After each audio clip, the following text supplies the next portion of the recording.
Welcome to another episode of This Is Why I Don't Vote, a podcast. Season 4, Episode 44. That might mean something numerologically. It probably doesn't. Your safe space to discuss sports, politics, social issues, and even religion. Well, we will take it all very seriously, but not too seriously. Could not escape doing a segment on the election. We are less than a week away. And it's very possible, dear listener, that you're not going to know the outcome of that election on Tuesday, November the 5th or Wednesday, November the 6th, the year of our Lord 2024. And the Yankees, the New York Yankees, absolutely self-destruct in Game 5 of the World Series. Thank you all to my longtime listeners. If you're new to the podcast, please like, subscribe, thumbs up, 5-star, write a review, send to friends and enemies far and wide. This Is Why I Don't Vote podcast is on Patreon. If you like what you hear, please consider supporting. Act 1, Presidential Election Segment. The way she says segment, it's like Mark Zuckerberg testifying before Congress. I couldn't get any more eloquent pronunciation of the word segment than that. It is very possible that we will know who the next president of the United States is on Tuesday, November the 5th, the year of our Lord, 2024. It is also very, very possible that we will not know who the President of the United States is for a week or 2 weeks or perhaps even a month after November 5th, the year of our Lord, 2024. Why would I speculate that this presidential election may drag on for another week or 2 weeks or even a month? Well, let's hearken back, shall we? Let's take a walk down memory lane to the year 2000, where there was a presidential election between George W. Bush and Al Gore. In the state of Florida, the recount occurred because after the ballots were all counted, Bush was ahead by, I believe, 1,400 votes out of 5.8 million votes cast. So by law, in the state of Florida, that triggered an automatic recount. So if an election is that close, it will automatically trigger, in most states, a provision that says, because the vote is so close, we're going to do a recount regardless of who won, who lost, whether or not a lawsuit's filed. It's part of the state law. Now, in politics, all these states that are too close to call, they're called swing states. We're not sure which way they're going to go. They could swing to the left, to the Democrats. They could swing to the right, to the Republicans. What states are now being qualified in this election in particular as swing states? Well, it's Arizona, it's Georgia, it's Pennsylvania, it's North Carolina, it's Michigan, it's Wisconsin. So let's take Arizona, for example. In the state of Arizona, where I live, if there is a margin of victory of 0.5% of the total votes cast or less, it will trigger an automatic recount. So if the winner wins by a margin of 0.5% or less, then there's an automatic recount. No one has to file a lawsuit. Nothing has to be filed. It's just part of the way the state governs its elections. I believe it's possible, and I haven't looked at the other states, but most states have a provision where there is a margin of victory that will trigger an automatic recount.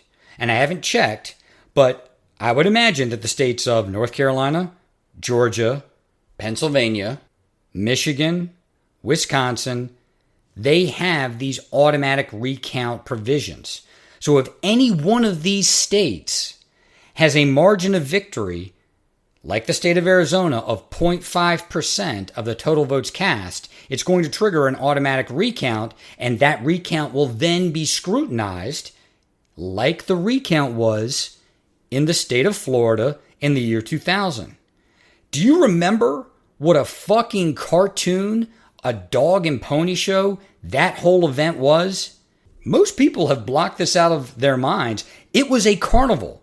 There were people who were literally coming from all over the country to just stand around in the streets and either protest or support that recount. As bad as all this election coverage has been and all of these terrible political ads have been, do you remember how bad it was when the news was dominated every night for practically a month? What's the recount? What's going on? Do you remember the term hanging chads? Do you remember the term dimple? These were all of these terms of art being batted around as to whether or not someone made an intentional election between candidate A or candidate B. How was it represented on a paper ballot? I'm not here to talk about any conspiracies. I'm not here to talk about any of that bullshit. Just by way of how these elections are conducted, if the vote is as close as many people speculate it's going to be in a number of these states, it could simply trigger an automatic recount, which is going to prolong the amount of time it's going to take for us to know who won the election. So all of these people sitting on the edge of their seat, grinding their teeth, wondering who it's going to be, I feel like that's all an exercise in futility. And what are these people going to do if it goes into a recount in not one, but maybe even two states? It's all the outrage porn that any 21st century consumer could ever hope for. Oh, there'll be memes on the social medias. There'll be all sorts of stupid ass conspiracy theories in the dark corners of the interwebs. If you've been listening to this podcast for any length of time, you know I've been saying, look, we're a very divided nation, but it's over maybe 2 or 3 issues. Most Americans agree on probably 65, 70% of the same stuff. Over the things that we're divided on, we're very divided. And what's interesting about us being very divided is that we're divided 50-50. It's not that there's some small minority that's holding out on these trivial or even really significant issues. We are divided on but a limited number of issues, and as a nation, we're divided right down the middle. Do we have capable candidates that are running to help bridge these gaps in our society? No. Are there a bunch of people who are going to be going to the polls? They're going to be casting ballots, voting against someone versus voting for the other person? Of course. Does any of this really matter in the grand scheme of things? No, this country's going to be all right. We survived a Trump presidency in 2016. We survived a Biden presidency in 2020. Well, more to the point, we're surviving it right now. This country is not going to rise or fall on whoever wins the election on Tuesday, November 5th, 2024. And this country certainly isn't going to rise or fall if we don't find out who the next president of the United States is on Tuesday, November 5th, 2024, or on Wednesday, November 6th, 2024, or on November 29th or December 11th, 2024. I'll be happy if they can declare a winner at 11:59 p.m. on Tuesday, November the 5th. I will, because I'm tired of the ads. I like watching sports. It's pretty much the only thing that I watch that's live action on television, which means they've got me. They're going to be able to shove this stupid shit down my throat, and I can't get away from it. I'm tired of all these dumb ass phone calls and texts that you cannot block. It's funny, there's all these different regulations, and I hear people talking about this. Hey, how are they allowed to send me all these texts? How are they allowed to keep making all these phone calls? I'm on a no-call list. A lot of people don't realize it says right there in the legislation that political advertisements and political solicitations are exempted from the legislation. That's right.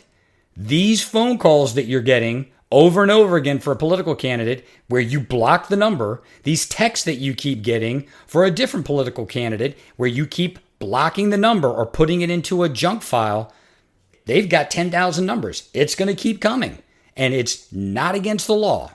So for the love of God, I hope they are going to be able to declare a winner, and this will all be over on Wednesday, November the 6th.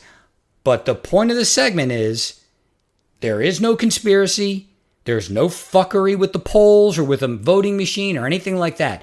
If the number of votes that one or the other candidate wins by is less than or equal to, and we'll use Arizona as the example, 0.5% of the total votes cast, folks, it's an automatic recount. And that automatic recount, whether it be in one state or in several, is going to be highly scrutinized, it's going to be highly politicized, and it's going to turn into a shit show. So rather than freak out about it, sit back, relax, and watch the train derail. Act 2. The New York Yankees self-destruct. Your 2024 World Series winner is the Los Angeles Dodgers. A mild, if not moderate, kick in my groin. As my buddy Brian, who comes on here and helps me do the Two Idiots Discuss Sports podcasts, particularly on the baseball episodes, as he routinely says, 3 most valuable players on the same team in the same lineup, batting 1, 2, 3. Several players making $40, $50 million a year. Any prospective free agent that's coming onto the market, the Dodgers are entertaining signing this person, and that person is entertaining signing with the Dodgers.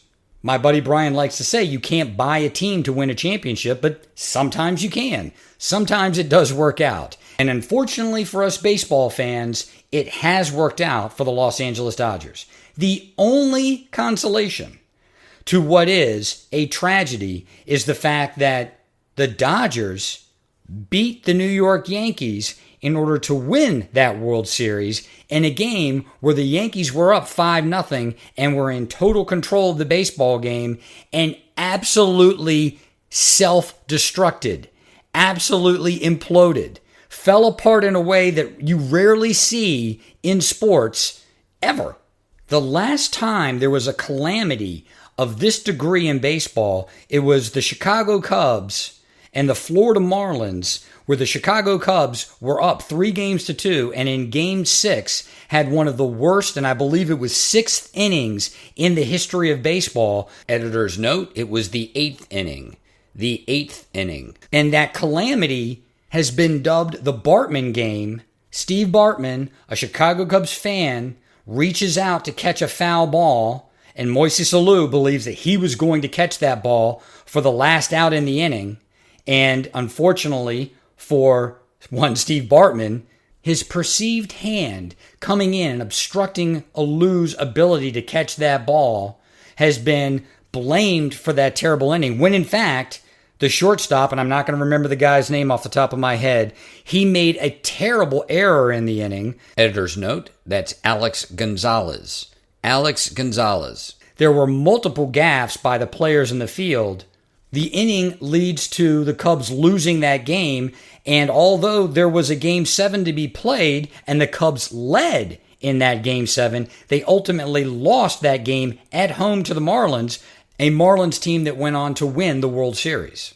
So let's run down what happened to the Yankees in this fateful game. The Yankees had what can only be described as a Keystone Cops level of incompetence in every aspect of the baseball game. They gave up 5 unearned runs in the game. Not only did they give up 5 unearned runs in the game, they had 3 errors that contributed to those 5 unearned runs. They had a catcher's interference, which basically means that the catcher puts his glove out so far in front of himself that the batter's bat can hit the catcher's glove. And a lot of people who don't follow baseball as intently, they think this probably happens all the time. It's very rare. The point of it is both a player safety concern for the catcher and to allow the batter the opportunity to hit the ball. But the catcher has to sit back in his stance and he has to let the ball come to him. The catcher cannot reach out and extend in front of him and go and grab the ball before the hitter has an opportunity to hit it. Well, strangely enough, there's a catcher's interference in this game which allows the batter to take a base immediately, and there's also a balk. What is a balk, you say, Patrick? Well, in this circumstance, it's a little different, but a balk is usually when a pitcher begins his windup to throw the ball to home plate, and then instead of going to home plate, he turns, he pivots, and throws the ball to first place. First base. I'll spit it out. Now, a pitcher is allowed from the mound to throw the ball to first base, but the pitcher cannot get into any motion that would lead anyone else to believe that the pitcher is going to throw the ball to the catcher. The pitcher then cannot, quote unquote, get into his motion and then throw the ball to first base. There's no trickery like that in baseball. If you begin your motion, you've got to throw the ball home. You've got to throw the ball to the catcher. You can throw the ball to the first baseman to try to get the guy out at first base by using a quick move from your motionless stance, but you can't start your windup and then throw the ball to first base. A new wrinkle with all these new rules in baseball. You can only throw the ball over to the first baseman to keep a runner close to first base, but a limited number of times. You can't do it indefinitely. You can't do it 6 times. You can't do it 10 times. My understanding is that you can only do it twice. I believe that's the rule. It may be 3 times, but I believe it's twice. And then if you do it a third time and you can't get the runner out, in other words, you throw the ball over to the first baseman tries to tag the runner out at first base, the runner gets to the base, he's safe. Even if that play goes down, if that's the third time that you did it, it's considered a balk. Then the runner gets to take second base. You don't get to throw the ball over there an indefinite number of times. It's one of those things that baseball is trying to do to keep the pace of play up. They don't want to delay the game with a pitcher throwing over to first base 6 times during one at-bat or during one half inning. All of the pitchers know that this is the rule. There has been some interesting commentary about whether or not the pitcher was put in a position that the pitcher is used to being put in, whether or not the pitcher was tired. All of those things are somewhat irrelevant. This is like calling a timeout when you know you don't have any timeouts left. And yet at the most pivotal moment in the most pivotal game in the Yankees season, what do? They have a pitcher who balks. And he balks by trying to keep a runner close to first base by throwing over there too many times. By giving up those 5 unearned runs and losing a 5-run lead, the Yankees are the only team since 1913 to do all of those in one game in both the regular season or the postseason. And not only did they do it in the postseason, they did it in the World Series, a World Series clinching game for their opponent, the Los Angeles Dodgers. One Aaron Boone stood at the top of the dugout, and I believe it was the second inning. It may have been the third, but the bottom of the second inning, and said, "We're just trying to get back to LA. We're just trying to get on that plane to get back to LA." And if I recall correctly, Giancarlo Stanton then hits a home run, and there's bedlam in the Bronx. Much excitement. Not 4 innings later, the Yankees have lost that lead, committing multiple errors, catcher's interference, a balk, and one of the strangest plays reminiscent of one Edwin Diaz of a pitcher not covering the base when the first baseman has to go out and field the ball in order to get an out. As I exclaimed profanities at one Edwin Diaz, the pitcher has to cover first base. Regardless of whether or not it looks like the first baseman is going to make the play easily, the pitcher has to make the effort to run over there and cover first base. As I'm watching this epic, this monumental, this colossal meltdown, it just struck me.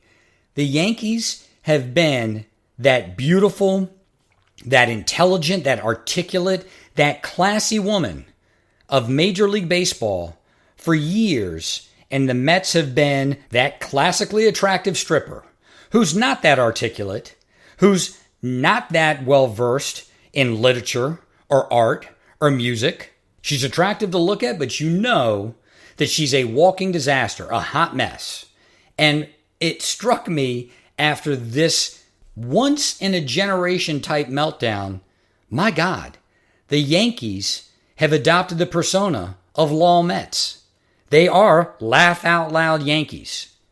The reason why a lot of Mets fans begrudgingly accept lol Mets as a meme is because the Mets do things that would warrant you to laugh out loud. And you have to say, ha ha ha, lol Mets. They didn't do that this season. In fact, as I have said over and over again, this is one of the most likable Mets teams that I can ever remember, and they came through. They didn't lol Mets. They fought back from adversity over and over again. Whereas this Yankees team, with the money that was spent on the team and the expectations that they had, underperformed defensively, and that was exposed during the World Series, but particularly in Game 5 of the World Series. So as flaccid as the Los Angeles Dodgers winning the 2024 World Series makes my penis, it becomes rock hard erect thinking about the fact that the New York Yankees became lol Mets, if but for a moment, to cost them a World Series. This is Why Don't Vote, a podcast.